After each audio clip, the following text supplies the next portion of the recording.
Découvrons maintenant le module 5 de la découverte d'Excel 365 pour le Mac et nous verrons les dates, les séries vis-à-vis des dates et le traitement des dates. Cet atelier est créé dans le cadre des activités bureautiques et iOS du SILAC. Au programme, nous allons voir l'affichage des dates. Avec Excel, vous adorerez les séries. Nous découvrirons le traitement des dates dans Excel et nous verrons la fonction date_diff. Voyons d'abord l'affichage des dates. Affichage des dates,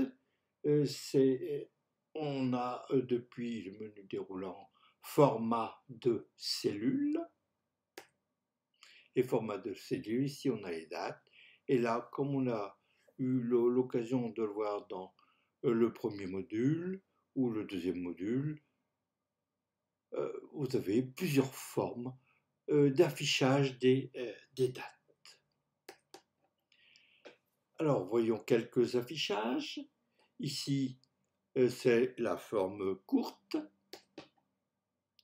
Ici, c'est la forme longue. Là, c'est la forme sur l'année, année, mois, jour. La fonction d'incrémentation dans le cas des séries vous permet de gagner du temps et d'éviter des erreurs. Alors, voyons quelques exemples. Ici, nous avons la colonne A1 janvier.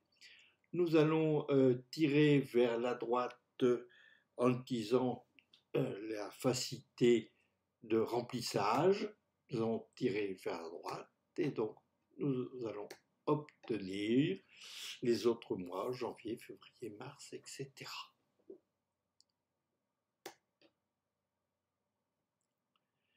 Et donc, on voit ici que l'on a l'incrémentation des séries avec le petit outil ici, plus.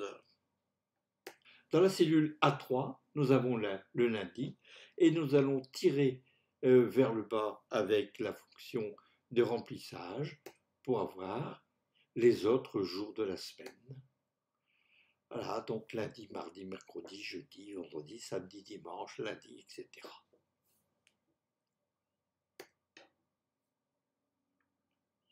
Ici, on a l'incrémentation automatique du nombre de jours. On avait le A1 2019, et quand on fait la sélection que l'on tire vers la droite avec le remplissage, nous avons le jour qui évolue.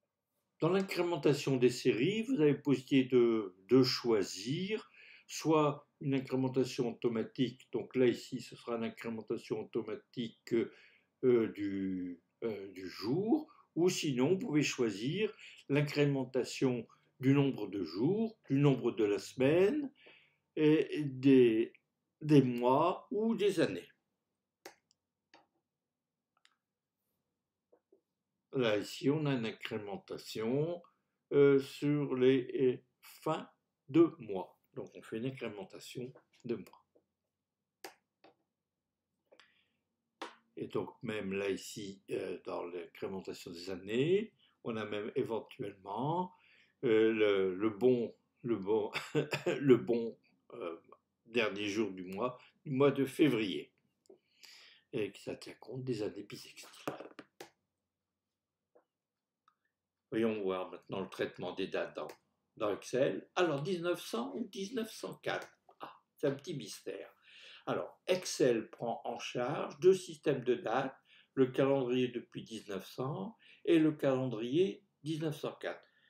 Vous vous rappelez, dans le premier module, nous avions indiqué que à l'intérieur d'Excel, une date était enregistrée sous forme d'un nombre de jours. Alors maintenant, c'est toujours 1900, mais ça a été aussi 1904 pour les anciennes versions de Mac. Et chaque système de date qui date de début unique pour calculer les dates. Et toutes les versions d'Excel pour Windows calculent des dates en fonction du système de date 1900. Et pour Excel 2008 pour le Mac et les versions antérieures, il calcule les dates en fonction du système de date basé sur 1904. Et Excel 2016 pour le Mac et les versions plus récentes utilise le système de date 1900, ce qui garantit une compatibilité de date avec Excel pour Windows. Alors voyons voir la fonction jour et mois. Dans la cellule B10, la fonction jour renvoie le jour depuis la cellule A10, c'est-à-dire 5. La fonction mois, dans la cellule C10, la fonction mois renvoie le mois depuis la cellule A10, c'est-à-dire 11. Et pour l'année, dans la cellule B1, la fonction année renvoie l'année depuis la cellule A1, c'est-à-dire ici 2018. Et la fonction aujourd'hui, dans la cellule A5, la fonction aujourd'hui renvoie la date du jour. La fonction maintenant donne le jour et l'heure.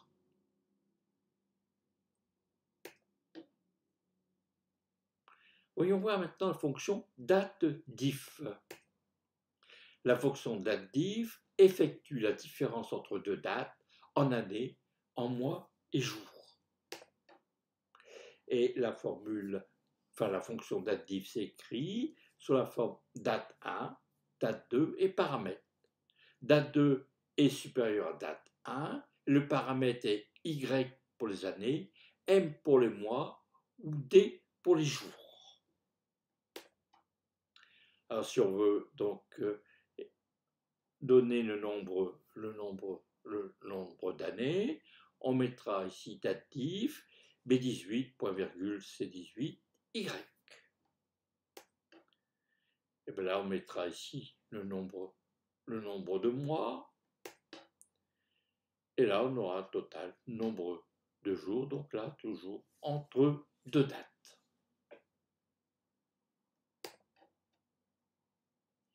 Là, on peut éclater. dateDiff, donc pour le nombre. Donc là, pour le nombre d'années. Là, ici, sur le nombre de mois dans l'année. Et là, c'est le nombre de jours dans le mois.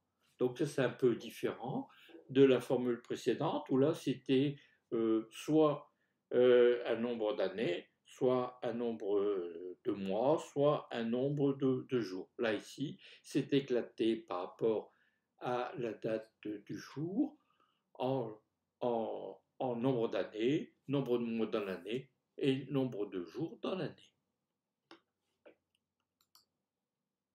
Et on peut utiliser la date qui est éclatée pour la concaténer, comme par exemple ici.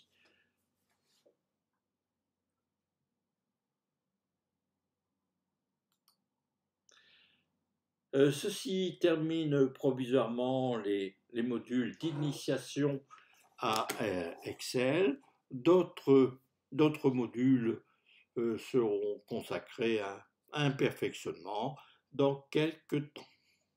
Je vous remercie pour votre attention et je vous dis à bientôt.